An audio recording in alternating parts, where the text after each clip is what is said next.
দীপ্ত বলল, আপনার সাথে কি খারাপ ব্যবহার করতেন? মিত্তিরবাবু বললেন, না তা করেননি, তবে ওই যা লেবারদের মাইনে কম দিতেন। এমন সময় জিমুদবাহন বাবুর মেয়ে ঘরে এসে ঢুকল, সাথে অঞ্জনা এলো।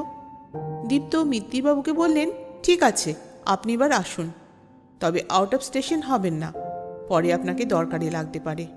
আর হ্যাঁ, আপনার ফোন নাম্বারটা আমায় দিন তো। উনি ফোন নাম্বার দিতে দীপ্ত সেটা মোবাইলে সেভ করে নিল। তারপর অঞ্জনকে চটকলের কিছু দরকারি কাগজপত্র দিয়ে চলে গেলেন। দীপ্ত ওর দিদিভাইকে বলল, দিদিভাই, আমি জানি আপনার মনের অবস্থা ভালো নেই, কিন্তু যে ঘটনাটা ঘটল সন্দেহটা তো কিছু লোকের ওপর এসে পড়েছে। তিনি বললেন, দেখুন, আমার আর নিজের বলতে কেউ রইল না, সকলেই চলে গেল। বাবা ছিল মাথার ওপর ছাদ, কিন্তু এমনটা যে ঘটবে আমি স্বপ্নেও ভাবতে পারিনি। বলতে বলতে তিনি কেঁদে ফেললেন।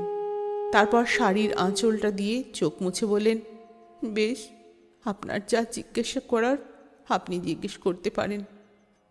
দীপ্ত বলল, আপনি শান্ত হন দিদিভাই, আমি আপনাকে বেশি কিছু প্রশ্ন করব না, শুধু একটা কথা বলুন, উইলের ব্যাপারে আপনি কি কিছু জানতেন?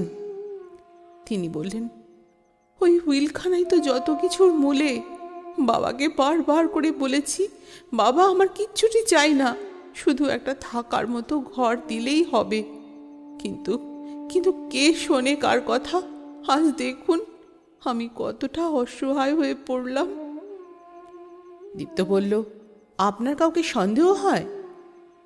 তিনি বললেন, আমি কিচ্ছুটি জানি না, শুধু একটা কথা ভেবে আরো খারাপ লাগছে যে আপনি ঘুরতে এসেছিলেন আর এত কিছুর মধ্যে জড়িয়ে পড়লেন।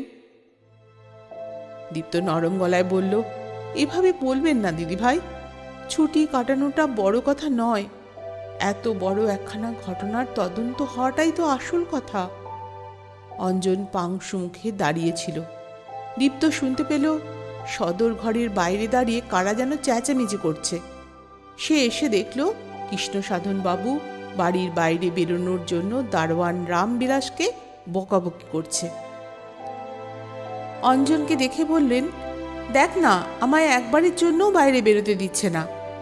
দীপ্ত গম্ভীর স্বরে বলল, ওকে আমিই বলেছি, আপনি ভেতরে যান কৃষ্ণবাবু।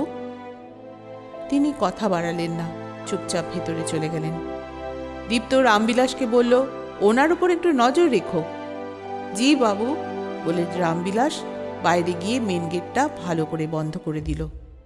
দীপ্ত ফিরে এসে অঞ্জনকে বলল, আজ সন্ধ্যায় তোর কাকামণিকে একবার জেরা করতে চাই।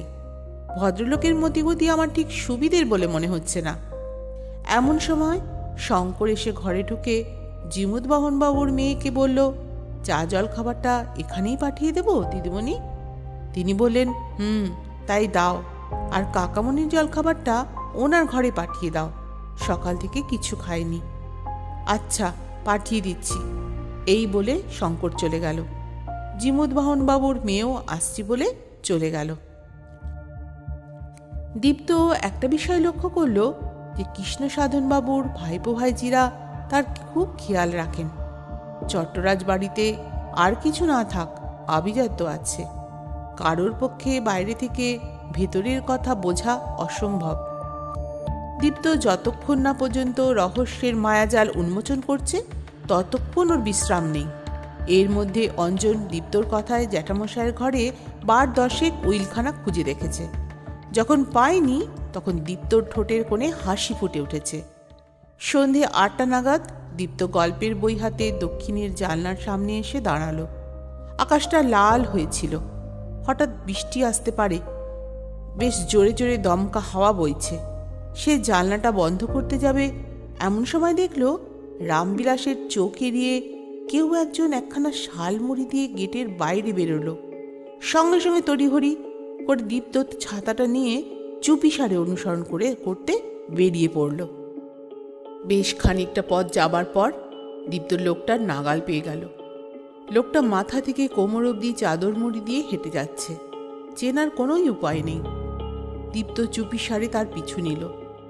লোকটা অনেকখানি রাস্তা যাবার পর একটা দোকান ঘরের সামনে এসে দাঁড়ালো। দীপ্ত দোকানটা দেখে বুঝল ভদ্রলোক আর কেউ নন, কৃষ্ণসাধনবাবু। দীপ্ত ঝপ করে পিছন থেকে ওনাকে কাঁধে হাত রেখে ডাকল। তিনি ভয় পেয়ে তাকিয়ে দেখলেন, বললেন, কে? দীপ্ত ওনার দিকে তাকিয়ে বলল, কি কাকামণি, আবার বেরিয়েছেন? কৃষ্ণসাধনবাবু ইতস্তত হয়ে বললেন, নেশার জিনিস বুঝলেন, একটু না খেলে কি আর থাকা যায়? দীপ্ত বলল, বুঝেছি, তাই বুঝি এই শুরিখানায় মদ কিনতে এসেছেন? তিনি চুপ করে রইলেন। তারপর কি যেন ভেবে বললেন, বিশ্বাস করুন, আমি খুন করিনি। দীপ্ত ওনার দিকে চেয়ে বললেন, কেনা হয়ে গেলে এক্ষুনি বাড়ি যান। তিনি কথা না বাড়িয়ে মদের বোতলটাকে ট্যাঙ্কে গুজে বাড়ি চলে গেলেন। দীপ্ত তার সাথে ফিরল না। সেদিন অনেক রাত করে ফিরল সে। তখন প্রায় রাত 2টো বাজে। রামবিলাস গেট খুলে দিল। ঘরে আসতেই দেখল অঞ্জন তার জন্য অপেক্ষা করছে। দীপ্তকে দেখে বলল, কি রে, কোথায় গিয়েছিলি? কতবার তোকে কল করলাম, ফোনটা রিসিভ করলি না যে? সে টেবিলে রাখা জলের গ্লাসটা থেকে এক চুমুক দিয়ে বলল, ভীষণ জটিল ব্যাপার।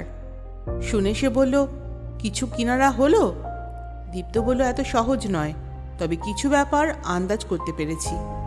আমি অনেককে জেরা করলাম, তোর কাকামণিকে এখনো সেভাবে কিন্তু জেরা করিনি। আর 2জন বাকি রয়েছে, শঙ্কর আর রামবিলাস। অঞ্জন বলল, তোর কি মনে হয় কাকামণি খুন করতে পারে? সে হেসে বলল, তা পারে বই কি, কারণ যা ঘটনা ওনারই খুন করার সম্ভাবনা বেশি। অঞ্জন বলল, আর বাকিদের সম্ভাবনা নেই?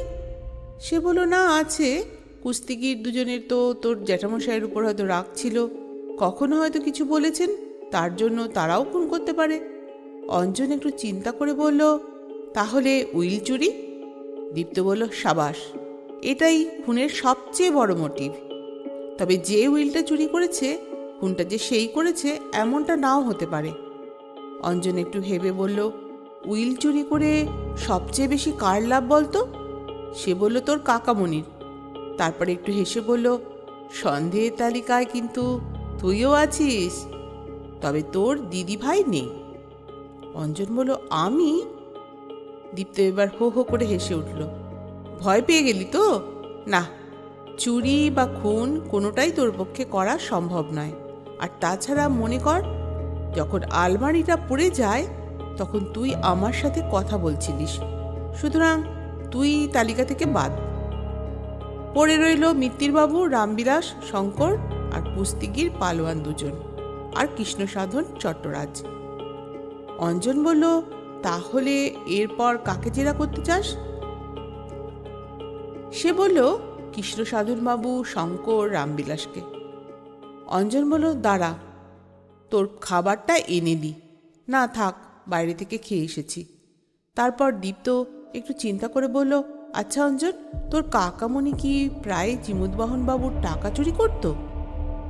অঞ্জন বলল, দেখ, কোনোদিন 500-1000 চুরি গেছে এমনটা কিন্তু নয়, চুরি গেছে 10-20 হাজারের ওপর।